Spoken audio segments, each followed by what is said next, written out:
O nosso entrevistado de hoje é formado em jornalismo pela UFMS. Ele é mestre em Ciência da Informação pela Universidade de Brasília e foi presidente do Sindicato dos Jornalistas Profissionais de Mato Grosso do Sul por 2 mandatos. O nosso bate-papo de hoje é com o jornalista Cleiton Salles, que atualmente trabalha na Rádio 104 FM e é professor universitário. Fique com a gente, o Bastidores da Mídia começa agora.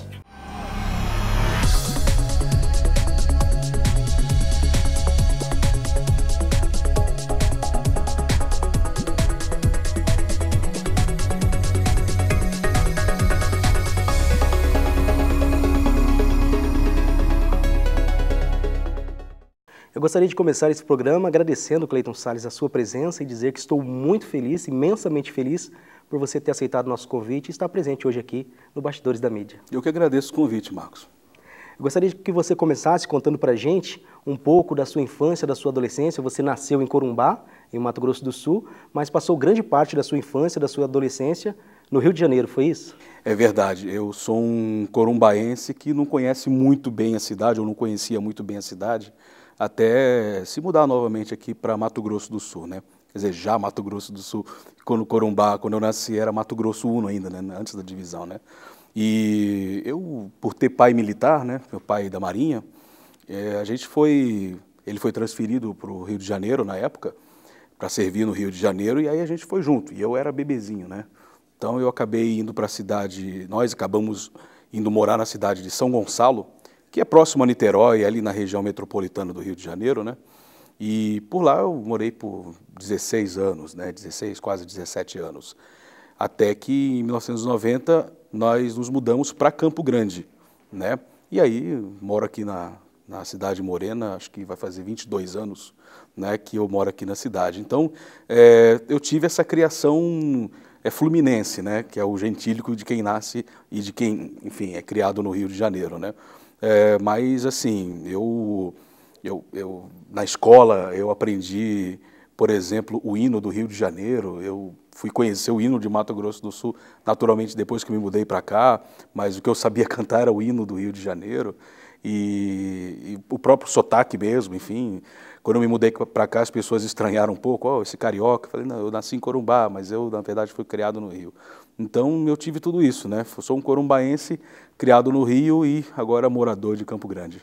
Quem conhece a história do Cleiton sabe que ele é um apaixonado pela música, é um músico fenomenal, um cara que entende do assunto. Essa paixão pela música começou ainda no Rio de Janeiro? Começou ainda no Rio de Janeiro, graças a meu pai. Meu pai sempre gostou muito de música, né? Então ele tinha vários discos, vários vinis, LPs. E, curiosamente, como a diferença de idade entre eu e meu pai é relativamente grande, acima do que costumam ser os pais, né? Hoje eu tenho 38 anos, vou fazer 39, e meu pai tem 75 anos, então a diferença é bem grande. Na minha infância, meu pai ouvia muito o som que ele curtia na época de jovem dele, ou seja, ele curtia Nelson Gonçalves, curtia Carlos Alberto, aquelas músicas da velha guarda, da Seresta, aquela coisa toda. E gostava do Partido Alto, né, o samba de Bezerra da Silva, né, de Zeca Pagodinho, na época que ele não estava tão popular assim quanto ele se tornou há pouco tempo atrás, né, era um partideiro mesmo, de morro. E foram essas meus primeiros contatos com música, graças a meu pai. Meu pai também gostava muito de música paraguaia, de polca paraguaia principalmente, e chamamé. Então, contato com esses discos eu tinha quase que por tabela, por conta do meu pai gostar de escutar muito. No colégio é que eu passei a aprender música, porque lá tinha uma banda musical, né, uma banda marcial primeiro, né, que é uma banda de cornetas. Foi o primeiro instrumento que eu aprendi a tocar, foi uma corneta, né, um clarim, né, enfim. E depois eu passei a aprender o trompete, e aí eu passei a desfilar com a banda do colégio que eu estudava lá em São Gonçalo, desfiles de 7 de setembro, competições de banda, aquela coisa toda. E aí que eu aprendi música, o meu gosto por música veio daí também. Eu me encantei com a teoria musical, somado a isso, a influência toda do meu pai, enfim. E aí acabou que eu passei a ser um amante da música, né? E aí eu trouxe isso para Campo Grande. Um pouco antes de eu me mudar para cá, eu passei a conhecer os gêneros que eu curto muito, né, com os quais eu me identifico, e as pessoas identificam a mim, né, o blues, por exemplo. Eu conheci um ano antes de me mudar para Campo Grande, e o próprio rock, que eu já gostava na época, nos anos 80, e por aí afora. Então, foi no Rio que eu realmente passei a gostar muito de música. Bacana. E ainda no Rio de Janeiro você também exerceu várias profissões antes de ser jornalista. Quais foram essas profissões? O que você fazia? Quais eram suas atividades lá? Na verdade, lá no Rio de Janeiro, eram atividades assim, eu já fui vendedor de bambolê, pois é, a gente fazia uns bambolês botava um arroz dentro de uns canos, né? E aí fazia o bambolê, enfeitava com umas cartolinas, aí saía vendendo na rua. Já trabalhei como monitor de um curso de informática, né? Isso também um pouco antes de eu me mudar para cá, para Campo Grande. Eu morei um tempo com meu irmão, sem meus pais, então eu me senti na obrigação de me virar com alguma coisa. Aí, no curso de informática que eu fazia lá em São Gonçalo e depois em Niterói, né, eu acabei conseguindo um bico, na verdade, nem chega a ser um emprego, né, nem carteira assinada eu tinha, nem nada. Era um bico como monitor de um curso de informática, né, ajudando o pessoal a fazer as programações em DOS ainda, não existia o Windows, pelo menos não existia no Brasil, né, o Windows nem nada disso. Então, eu ajudava as pessoas a fazer aí informática, mexer com os computadores e tudo mais. Então, tive essas ocupações mais informais, digamos assim, enquanto eu morava no Rio de Janeiro. Ocupações de um adolescente, né? Um adolescente que ainda não tinha condições de ingressar de fato no mercado de trabalho, mas, de qualquer forma, deu para ganhar uma graninha. Depois de tanto tempo morando no Rio de Janeiro, as coisas estavam caminhando, o que motivou a sua família a querer voltar para Mato Grosso do Sul? Olha, um desejo, acima de tudo, do meu pai, né? Meu pai queria muito um lugar com mais tranquilidade, né? Pensando no contexto de 1990, por exemplo, porque os meus pais eles vieram em 1990, no mês de abril. Eu ainda fiquei alguns meses lá no Rio de Janeiro, porque eu já tinha começado o colégio, na época era o segundo ano do segundo grau, hoje chamam de ensino médio, mas na nossa época a gente chamava de segundo grau. Eu já tinha começado o colégio, então até completar todo o processo de transferência, aquela coisa toda para um colégio aqui em Campo Grande, a gente optou por eu ficar lá no Rio de Janeiro, lá em São Gonçalo, morando com o meu irmão e a minha cunhada, né, e a minha sobrinha na época, e eu terminar o colégio, aí no final do ano eu me mudaria para Campo Grande, que acabou sendo isso que aconteceu. Então, assim, o meu pai queria mais tranquilidade. O Rio de Janeiro, mesmo sendo uma região periférica, uma região onde você não tinha a agitação da capital fluminense, do Rio de Janeiro mesmo sendo uma região mais, digamos, pobre, né, de São Gonçalo, que a gente morava, onde eu fui criado numa região que tinha, infelizmente, principalmente nos últimos anos que eu morei lá, um contexto de muita violência, né, de muita violência urbana, suburbana, enfim. E a gente via pessoas conhecidas nossas sendo assassinadas ali na esquina de casa. Eu já cheguei a ver isso várias vezes. Então, esse contexto todo do Rio de Janeiro que muita gente tem como estereótipo, né, muitas vezes é estereótipo, mas em outros casos acaba se confirmando, porque eu presenciei isso, fui criado nesse ambiente, né? Então, meu pai cansou disso. Né, ele não queria mais isso, ele queria um lugar com mais tranquilidade, com mais paz. E aí nós nos mudamos para Campo Grande, considerando que a minha mãe, né, que é corumbaense também como eu, a gente já tinha família por parte de mãe em Mato Grosso do Sul. Então a gente optou por vir para Campo Grande e se estabelecer definitivamente aqui. Legal, bacana. Nós preparamos um vídeo que conta um pouco da história do Cleiton Salles. Vamos assistir? Vamos.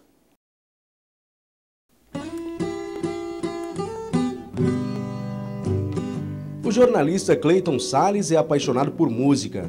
Apesar de demonstrar habilidade com instrumentos de cordas, as primeiras notas ele aprendeu utilizando instrumentos de sopro. Paixão que nutre até os dias de hoje. Cleiton é ex-integrante da banda Bêbados Habilidosos e também já fez parcerias com outros importantes músicos de Mato Grosso do Sul, sempre priorizando os ritmos preferidos por ele, o blues e o jazz.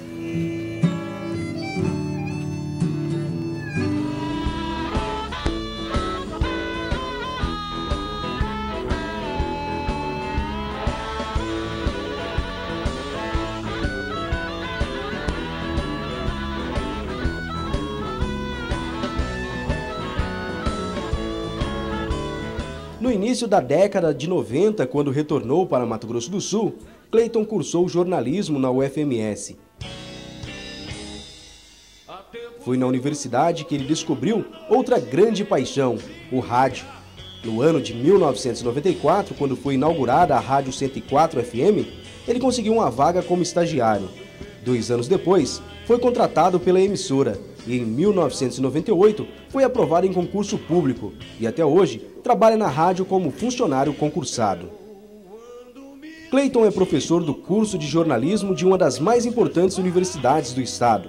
Ele também foi presidente do Sindicato dos Jornalistas Profissionais de Mato Grosso do Sul por 2 mandatos. Jornalista, músico, professor e radialista. Cleiton Salles é um versátil profissional da comunicação sul-mato-grossense.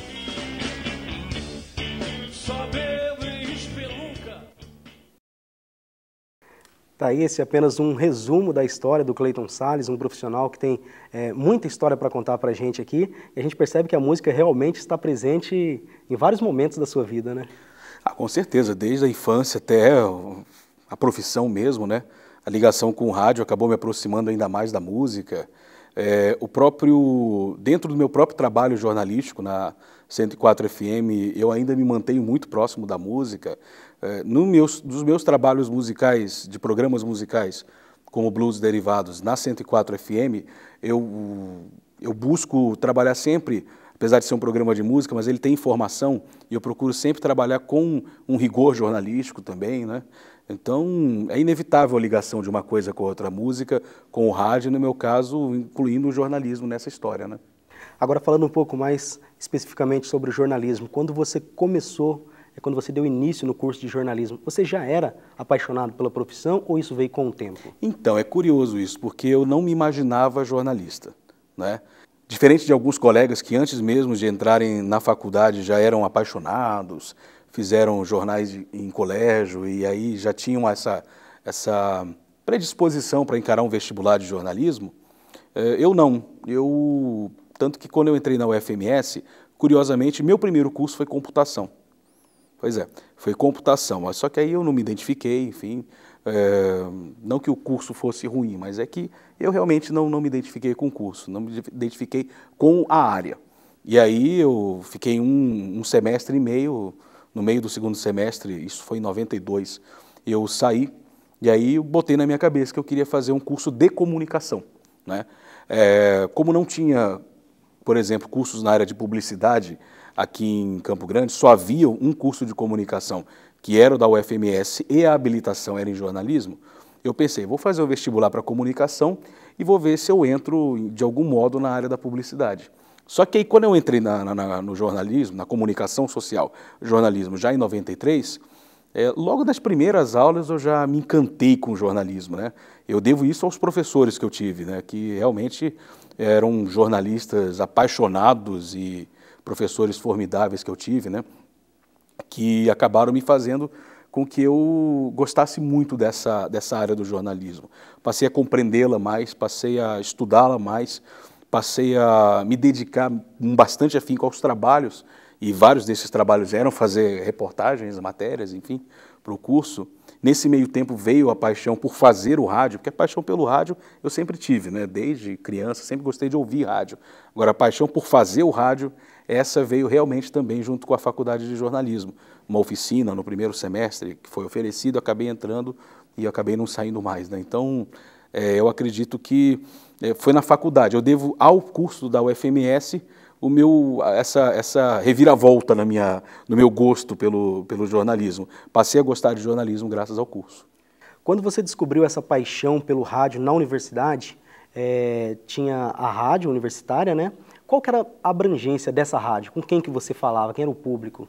Então, lá na Rádio Alternativa, né, a gente chamava de Rádio Alternativa, era o nome dela na época, que era um projeto de extensão, que eu me lembre, do curso de jornalismo, né, já era desenvolvido antes mesmo de eu entrar, né, e tinha um estúdio que funcionava na região onde hoje lá é o Alto Cine, aquela área ali do Alto Cine, né, tinha uma cantina velha ali e do lado tinha uma sala onde tinha um estúdio de rádio, né, e aí eu fazendo essa oficina, acabei me descobrindo por rádio e tudo mais, E aí, já conhecendo a rádio, já com uma programação, já entendendo como é que todo o processo de produção radiofônica, desde a técnica até a locução e tudo mais, aí a gente foi descobrindo informações interessantes. A rádio alternativa, na época, ela era considerada uma rádio livre. Era uma nomenclatura que existia na época, não existe mais hoje, né? Se eu não me engano, ela foi substituída pelo conceito de rádios comunitárias, né? Com a lei que viria, acho que alguns anos depois, de 93. A rádio livre era uma rádio que tinha uma autorização para funcionar, né, autorização do Ministério das Comunicações, no entanto, com um alcance limitado, com um raio limitado. Considerando a antena, ela podia pegar até 2 quilômetros, um raio de 2 quilômetros. Então, a gente acabava pegando ali os bairros próximos, né? A gente pegava mais ou menos o Universitário, pegava ali um pouco do, sei lá, acho que do Piratininga, as imediações ali da própria universidade, o campus mesmo da UFMS. Mas aí, assim, a gente foi percebendo que a audiência ia aumentando, a abrangência ia aumentando, né? Mesmo que isso não fosse legalmente permitido. Eu sei que quando a gente, um pouco antes de eu sair da rádio alternativa, a gente já estava sendo ouvido no centro. Eu falei, rapaz, isso vai dar problema, tanto que acabou dando uns probleminhas lá na época, enfim, mas aí foram resolvidos. Então, assim, a gente era ouvido por pessoas nos bairros, nós éramos ouvidos pelo pessoal do campus, que o princípio básico era esse, né? Que as pessoas no campus da UFMS escutassem. Tinha o pessoal do HU, né, do Hospital Universitário, que escutava as programações que a gente fazia, os alunos nos seus centros acadêmicos, no DCE, escutavam. Enfim, o campus todo ele escutava, e os bairros próximos. Então tinha essa abrangência, a abrangência que a gente sabia. Agora, que a gente não sabia, vixe, de repente está na cidade inteira e a gente nem sabia. E com certeza, conforme você vai tendo esse contato com o público, conforme você vai tendo esse retorno, nos primeiros feedbacks ali, começam a surgir os elogios, daí você vai tendo uma ideia, porque conforme você vai praticando, você vai melhorando. Começam a vir os elogios. Como que você lidava com essa situação, aí, esse retorno do público, o primeiro contato com o público? Olha, era assustador, né? Porque não porque eram ruins os comentários, né? Mas é porque tinham comentários, né? A gente imaginava assim, sou eu que estou fazendo, um bando de estudantes, tinha mais uns 2, 3 colegas que faziam também. Mas ninguém vai escutar a gente, não vai ter retorno nenhum, as pessoas não vão falar nada. Quando a gente foi se dar conta, já tinha lá telefonema. Na época não tinha internet, naturalmente, então as pessoas ligavam, né? A gente dava o telefone do estúdio. E aí, na primeira semana, eu lembro que ninguém ligou. Eu falei, claro que ninguém vai ligar, é a gente que está fazendo, é só um laboratório. Ninguém vai levar isso a sério. Aí, uma semana depois, começaram a ligar, não sei de onde, do centro acadêmico, da engenharia, do hospital universitário, do bairro tal, de repente tinha a ligação das Moreninhas. Falei, rapaz, não é que a gente está sendo escutado mesmo? Olha só como as pessoas nos ouvem. A gente ficou assustado com isso. Mas depois a gente foi se acostumando, a gente foi... no primeiro momento, a nossa tendência, quando a gente tem um primeiro feedback assim, né, depois da surpresa, é se comportar como se nós fôssemos, digamos, atendentes de uma loja em que o cliente sempre tem razão. A gente queria atender tudo que o ouvinte fazia. Depois, com o tempo, a gente foi percebendo que essas participações a gente tem que filtrar, a gente tem que... Nem tudo dá para atender, né? Nem todas as músicas dá para tocar, nem todas as pautas sugeridas dá para a gente cobrir. Enfim, tinha todo um aprendizado, até mesmo nesse contato com o público. Ô Cleito, quando você começou a exercer a profissão de jornalista, você buscava referência em outros profissionais? Com certeza. É sempre importante a gente fazer isso, né? Na época, até hoje, eu sou bastante admirador dele, embora com um pouco mais de olhar crítico, né? Em algumas coisas que ele faz ou que ele fez, mas eu sempre fui fã, por exemplo, do Heródoto Barbeiro. Sempre foi um jornalista que eu tive uma admiração muito grande por conta do trabalho que ele fazia na CBN, fazia e faz, né, na CBN, e por conta de outros trabalhos, enfim, né? Eu digo olhar crítico porque, assim, a gente vai tomando contato com leituras específicas da área de jornalismo, a gente acaba vendo entrevistas que ele deu, e algumas posições eu acabei não concordando depois com ele. Bom, acho que o Heródoto, não é porque é um cara que eu admiro que eu não posso discordar dele, né, das opiniões dele. Mas continuo ele achando um excelente profissional. Lembro que eu sempre fui fã do Paulo Henrique Amorim, era uma referência. Isso continua sendo também uma grande referência, claro que com um olhar crítico também, né? Mas na época eu buscava me espelhar especialmente nesses dois, o Heródoto pelo aspecto do rádio principalmente, né? E o Paulo Henrique Amorim por toda a bagagem de repórter que ele tem. Caco Barcelos também é alguém que tem que ter um global na história, né? Então, Caco Barcelos é alguém que... Ele é bem diferenciado, né? Mas ele é um grande repórter, não tenha dúvida disso. Apesar de estar fazendo um trabalho que eu acho que limita muito ele, né? Embora a ideia do Profissão Repórter seja muito, muito boa, mas eu acho que é muito engessado, mas ele é um grande profissional, um grande repórter. Roberto Cabrini também, se eu não me engano, na época ele estava na Globo, né? Enfim, mas o Roberto Cabrini é um que eu também admiro muito, mas sempre assim, na época a gente tenta se espelhar neles, né? Mas, evidentemente, que com o tempo a gente acaba construindo a nossa própria maneira de olhar o jornalismo, de trabalhar o jornalismo e de olhar essas referências. Hoje, continuo achando eles grandes profissionais, mas com um olhar crítico sempre, né? Agora a gente observa que a Rádio 104 foi uma coisa muito bacana que aconteceu na sua vida. Você começou como estagiário, foi contratado, concursado, está lá há 18 anos. Pois é, rapaz, 18 anos, vou completar 18 anos agora no fim do ano, né? E é uma vida, quase 2 décadas, né? Foi realmente, eu estava no 2º ano da faculdade e eu digo que assim, eu entrei na 104 graças à Rádio Alternativa, graças à Rádio Livre, à Rádio Acadêmica que a gente tinha lá na UFMS, graças a esse projeto, porque nós fazíamos alguns programas musicais, digo nós porque tinha, como eu falei, 2 ou 3 colegas que também trabalhavam comigo como acadêmicos, eram colegas de sala e tudo. E a gente fazia essas experiências, algumas malucas, outras um pouco mais pé no chão, né? E no final de 94, né, até dentro daquela sua pergunta sobre abrangência, a gente acaba sendo ouvido, a gente acabou sendo ouvido pela pessoa que se tornaria gerente da 104 FM, que é a pessoa certa, né? A pessoa certa, acabou sendo ouvido pela pessoa certa, o Lisoel Costa, jornalista que hoje mora em Brasília. E aí, a gente ficou sabendo disso através de um de nossos colegas que estava sempre em contato, que era o Jaime, né? O outro colega nosso é o Alexandre Maciel, que trabalharia comigo mais tarde, né? Enfim, como professor também. E nós 3 éramos o trio ali, né? E aí nós fomos chamados para, enfim, fazer uns pilotos, fazer umas gravações, para mostrar para ele, vamos ver se dá para adaptar essas experiências que vocês faziam aqui. Uma delas era o Blues Derivados, que não tinha esse nome, mas uma delas era o Blues Derivados. Aí a gente fez, vamos lá, estamos aí, a estudante quer botar a cara em tudo, né? Então a gente foi lá, no Parque dos Poderes, a gente participou de algumas gravações, enfim, e aí no dia 20 de dezembro de 94 participamos da inauguração da 104 FM, né? E, enfim, começamos e continuamos, aí o Jaime saiu da rádio, depois o Alexandre acabou saindo da rádio, eu acabei ficando, eu acabei sendo contratado depois, trabalhei 5 meses de graça, né? Lá como voluntário, enfim, como estudante, mas aí depois eu fui contratado como radialista na época, não como jornalista. Aí depois, em 98, eu fiz um concurso, aí eu acabei passando. Isso foi depois que eu me formei. Então, eu acabei ficando. Aí entra governo, sai governo, eu estou aí, graças a Deus. Que bom, né?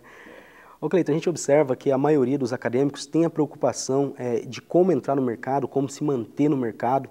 Qual que é a dica, qual que é a receita para obter êxito nesse objetivo? Olha, receita, assim, uma fórmula pronta é difícil dizer, porque cada contexto, cada situação é determinante, né? A situação do momento acaba sendo muito determinante. Mas eu vou falar uma coisa aqui, no sentido assim, deu certo comigo, por que não teria chance de dar certo com outras pessoas? Muita gente fala assim, mas no jornalismo você se comportar de maneira ética é uma coisa que não vai te levar a nada. Eu digo assim, eu cometi meus erros, né? Eu cometi meus deslizes, eu, enfim, reconheço isso. No entanto, eu digo que se realmente eu estou lá até hoje, né?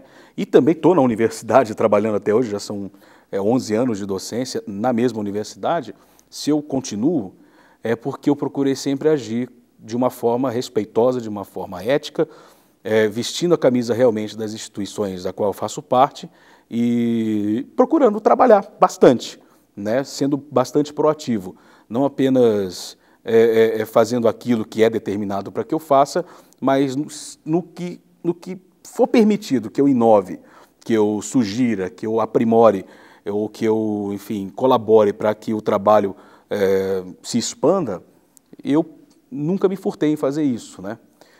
E iniciativa, proatividade e iniciativa são palavras assim chave. Já eram na época que eu comecei e eu acredito que mais do que nunca isso continua sendo. Agora a ética é fundamental. Graças a Deus, eu tenho a segurança de dizer que eu não me considero um profissional queimado, né? Quer dizer, não que eu saiba, Não, mas certeza, eu acredito que essa questão da ética, o que evidentemente não descarta, né, o fato, você é ético, mas você cometeu um erro aqui e ali. Não, isso não significa que eu não seja ético. O simples fato de estar reconhecendo, né, é uma atitude que eu considero ética.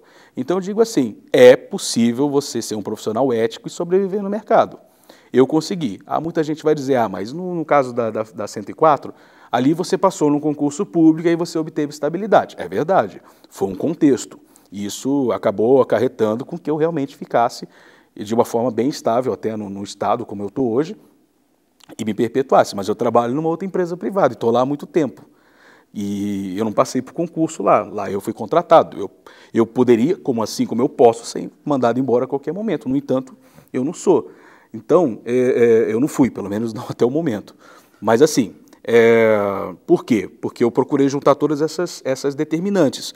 A questão da ética, a questão do respeito, a questão do reconhecimento dos erros quando você os comete, a questão de procurar sempre participar das decisões, procurar sempre ser proativo, sempre procurar sugerir melhorias naquele trabalho, não só no seu, mas quando você for chamado, solicitado a dar uma opinião sobre outros trabalhos dentro de onde você atua, você procurar fazer isso, procurar sugerir, e trabalhar e buscar mostrar competência, mostrar algum tipo de resultado. Eu acho que isso aí é perfeitamente possível, mas se você não tiver a ética como base de tudo, isso tudo vai por água abaixo. Ainda falando a respeito da docência, como foi que surgiu isso na sua vida? Era um objetivo que você tinha ou aconteceu? Assim como o jornalismo, eu também não me imaginava professor. Não me imaginava professor. Eu tenho professores na minha família, né? Professores de ensino médio. Né? O meu irmão é professor da área de letras, a minha cunhada também é professora da área de letras, mas eu nunca me interessei muito pelo caminho da docência.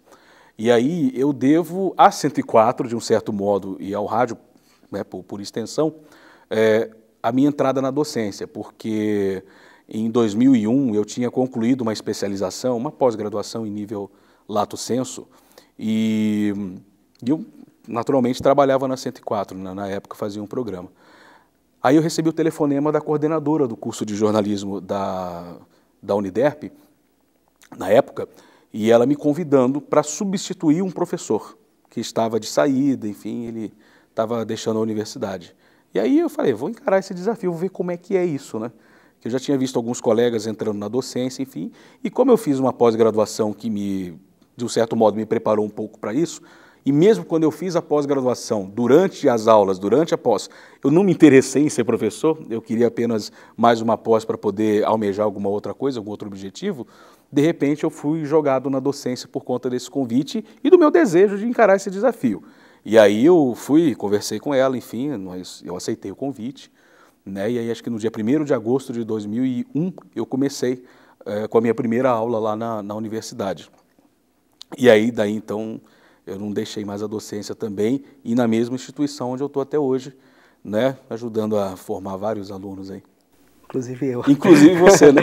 E, Cleiton, você foi coordenador e editor-chefe na rádio na universidade, né? Como foi essa experiência, esse trabalho com os universitários?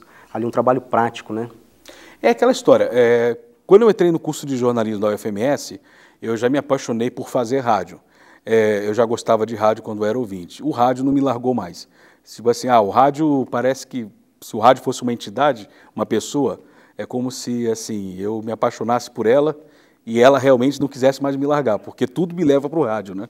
Eu lembro que nesse meio tempo, eu trabalhei mais ou menos durante uns 6 meses no Departamento de Comunicação Rural da antiga Empaer, que é uma empresa de extensão rural do estado na época, né? Hoje eu acho que é a Graer. E adivinha com o quê? Com rádio, né? E aí, na universidade, eu entrei para lecionar a disciplina de Radiojornalismo 2. Aí depois, naturalmente, acabei assumindo a Radiojornalismo 1. 2 porque eu entrei no meio do ano, né? Não entrei no começo do ano. E estava em curso essa disciplina. Claro, eu acabei assumindo no decorrer do tempo outras matérias, né? Outras disciplinas ao longo desses 11 anos, mas o rádio sempre ali, o Radiojornalismo 1, Radiojornalismo 2. E, naturalmente, as atividades inerentes a essas disciplinas acabavam sendo inevitáveis, né? Nós tínhamos um espaço numa emissora de rádio aqui de Campo Grande, de grande audiência, a Rádio Cidade, na época, em 2002 até 2005, dominical, né, de 2 horas de duração, né, entre 4 e 6 da tarde. Aí os alunos faziam gravações na época, e fazíamos um programa chamado Uniderp no Ar, e foi veiculado ininterruptamente durante esse tempo todo, todos os domingos, né. E aí depois, em 2005, veio a Uniderp FM, veio a rádio, que ela veio em 2005. Aí pediram para que eu fizesse o quê? Para que eu fizesse um projeto de um programa de radiojornalismo, um radiojornal, né. Eu fiz com base numa experiência que eu tinha tido a oportunidade de participar, que foi o Educativa Notícias, que foi em 99 na 104 FM. Aí eu acabei pegando um pouco das ideias e joguei em cima do que seria, então, o Uniderp Notícias na sua primeira versão, a versão profissional, a versão da grade da Uniderp FM. E aí, enfim, a gente acabou contratando uma jornalista na época também, e apresentamos por 4 anos esse programa juntos. Tivemos momentos muito legais, e nesse espaço, embora seja profissional, nós tínhamos uma dinâmica de participação acadêmica, que eu fazia questão de colocar. Então, eu fui meio que o editor-chefe e orientador pedagógico num espaço profissional, que concorria com todos os outros radiojornais da época, né, que existiam nas FMs da época. E aí depois o programa acabou, isso já em 2009 para 2010, e a gente retornou agora com o Uniderp Notícias esse ano, nesse ano de 2012, como um projeto 100% acadêmico. Eu sou apenas o orientador pedagógico, mas a produção é feita toda por alunos. Ou seja, de uma maneira ou de outra, eu não me livro do rádio, e o rádio não se livra de mim também. E você também teve uma atuação muito bacana no Sindicato dos Jornalistas Profissionais de Mato Grosso do Sul. Foram 2 mandatos? 2 mandatos, né? 2 mandatos como presidente, mas considerando diretoria executiva, desde 2000, assumi um primeiro mandato como suplente, né, numa das chapas, e que acabou vencendo. Depois de suplente, eu acabei indo para a Secretaria de Imprensa, depois Secretaria-Geral, virei secretário-geral, e aí com uma outra presidente eu acabei já entrando na chapa como vice-presidente. E aí eu fui vice-presidente, até que em 2005, em janeiro de 2005, eu assumi a presidência do sindicato, né, por eleição e tudo. Entramos com uma chapa, falei, vou eu mesmo, não tem problema, enfim, vamos lá. E aí eu fui presidente do sindicato desde 2005. Nessa época, até essa primeira eleição nossa, minha como presidente, o mandato era de 2 anos, né. Aí eu fiquei os 2 anos, né, até 2007, e o que aconteceu? Nós resolvemos modificar o estatuto em assembleia, com a aprovação da categoria, ampliar o mandato para 3 anos, porque 2 anos não deu para fazer praticamente nada, né, no primeiro mandato. Aí nós aprovamos, a Assembleia aprovou, e aí nós alteramos esse mandato para 3 anos. E aí foi aí que eu assumi novamente a reeleição, fui reeleito em 2007, e aí até 2010 eu fiquei como presidente do sindicato. Então foram 5 anos e alguns meses, considerando o processo, às vezes não conseguíamos montar uma chapa, umas dificuldades às vezes da gente conseguir fazer um processo eleitoral nessa categoria, né? Então eu acabei ficando 2 mandatos, perfazendo aí um período de mais ou menos 5 anos. Mas considerando o tempo que eu estou na diretoria, já vou considerar aí uns 10 anos de sindicato, né? De diretoria, né? Cleiton, depois de tanto trabalho, depois de tanta experiência, quais são os planos futuros em relação à profissão? Pretende fazer um doutorado? Isso é uma meta, isso aí sem dúvida nenhuma é um plano, né, futuro, e espero que em breve, né.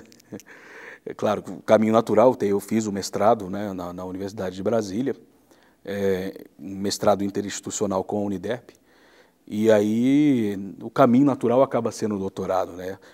É claro que assim, a rotina acadêmica ela consome a gente bastante, né? Ela consome numa universidade privada, ela consome a gente bastante, né? E acaba sendo um pouco difícil, dependendo do momento, a gente encarar uma experiência de estudar novamente, né? Que isso vai implicar uma nova rotina de estudos, né? Mas pretendo sim, talvez para 2013, 2014, fazer um doutorado, né? De preferência na área, dando continuidade à linha do meu mestrado, né? Ou na linha de comunicação, da comunicação social, e isso é um plano. Profissionalmente falando, eu acho que é continuar mesmo seguindo no rádio, né? Talvez projetos aí de outros programas de rádio, mais ligados à música, à cultura, que é o que eu gosto de falar. Não que eu não goste de política, não que eu não goste de economia, eu gosto de todas as áreas, né? Algumas eu não gosto tanto, mas essas que eu falei eu gosto bastante. Mas eu tenho uma predileção pela cultura, né? Gosto muito de cultura, especialmente de música, gosto de escrever sobre esses assuntos, gosto de discutir esses assuntos, gosto de postar coisas no Facebook sobre esses assuntos, né? E blog também, enfim, eu pretendo investir em breve, não sei quando, mas em breve, mais nesse lado musical mesmo, jornalístico musical, que eu acho que é uma área, a cultura, por mais que possa não parecer, eu vejo a cultura no Brasil como uma área ainda carente de muitos profissionais especializados. A gente tem muita gente boa que escreve e que fala sobre política, que cobre política também, né?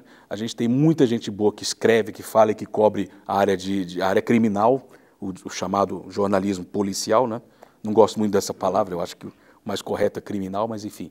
Tem muita gente que é muito boa, que está aí fazendo belíssimas coberturas nas áreas de economia, de esporte tem bastante gente. Eu vejo uma carência no Brasil na área de cultura, embora isso esteja melhorando bastante. Aqui em Mato Grosso do Sul também vejo essa carência. Você conta no dedo quem são os profissionais efetivamente jornalistas de cultura, sabe? E eu quero investir nesse lado mais. É que quando você trabalha no rádio jornalismo, você fala de tudo, né? Você está lá como âncora de um rádio jornal, você tem que comentar sobre tudo, falar sobre tudo, cobrir tudo. Mas eu realmente gostaria de investir mais nessa área cultural, que é a que eu me identifico mais, né? Felizmente estamos chegando ao fim de mais um programa. Cleiton, muito obrigado por ter comparecido. Para mim é uma satisfação muito grande poder ter recebido você aqui, uma pessoa pela qual eu tenho uma grande admiração. Eu que agradeço, obrigado aí pelas palavras, agradeço o convite, agradeço aí a toda a equipe aí que está trabalhando aí com afinco, né, com dedicação nesse programa, e agradecer aos telespectadores também da TV Assembleia, e também quero desejar a você muito sucesso, você que foi meu aluno, e ter um grande futuro, um grande presente, um grande futuro aí pela frente, mesmo.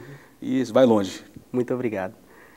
E você também pode assistir o Bastidores da Mídia pela internet. Acesse o site da Assembleia Legislativa www.al.ms.gov.br. Para críticas ou sugestões, mande um e-mail para a nossa produção. Anote aí, tval@al.ms.gov.br. Muito obrigado pela sua companhia, um forte abraço e até o próximo programa.